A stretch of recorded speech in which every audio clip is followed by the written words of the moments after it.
আমার ভিতরে তো লোভও জন্মাইতে পারে, অলসতাও জন্মাইতে পারে। আমি সারাদিনে কষ্ট কইরা কামই করি 200-300 টাকা, আর ওই টাকা যদি আপনি আমার দিয়া দেন তখন তো আমার আর কাজ করতে মন চাইতো না। আলহামদুলিল্লাহ আমি অনেক ভালো আছি, আপনি দয়া করে আপনার টাকাটা নিয়ে নেন। আপনারা দেখা কিছু মানুষের শিক্ষা নেওয়া উচিত।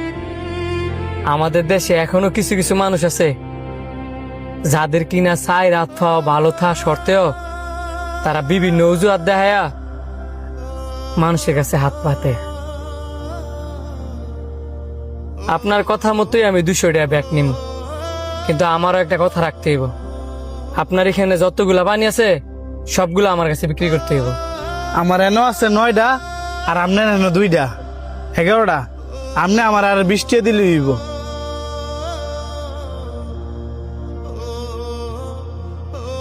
এই ধরেন, পানিটি ভিতরে রেখে দেন।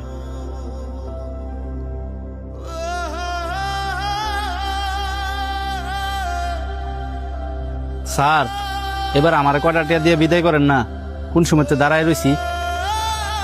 না, তোরে আমি 10 টাকাও দিতাম না। কে রে স্যার, ওই লোকটার আপনি 200 টাকা দিতে চাইলেন, আমিও তো গরিব মানুষ, আমারও 10 টাকা দিতেন না।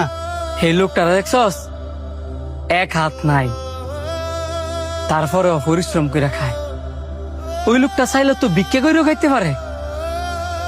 ওই লোকটা যদি ভিক্ষা করে খায় প্রতিদিন থালা বইরা বাসায় টেনে নিতে পারবো, কিন্তু সেইটা করে না, কারণ তার আত্মসম্মান বোধ আছে। আর তোর তোর চাই রাত খাওয়া আছে, তারপরও তুই ভিক্ষা করস। আর বেটা তোর তো এর দিকে শিক্ষা নেওয়া উচিত, তোর তো লজ্জা থাকা উচিত। তুই আবার আমার কাছে টেয়া চাস? তুই গরিব না, তুই হইছস অলস। যার চাই রাত পাওয়া আছে হ্যাঁ আবার কোনোদিন গরিব হয় রে। তোর আমি টেয়া দিতাম না, কিন্তু তুই যদি চাস তোর একটা কাজ দিতাম পারি। আপনি ঠিক কইছেন স্যার, আসলে আমি অলস, কিন্তু স্যার এন আমার একলা দোষ না, মানুষেরও দোষ আছে। আমি জন গিয়ে হাত পাচ্ছি, সবাই আমার টেয়া দিছি, কেউ স্যার আপনার মতো আমার ভুল ধরাই দেয় নাই।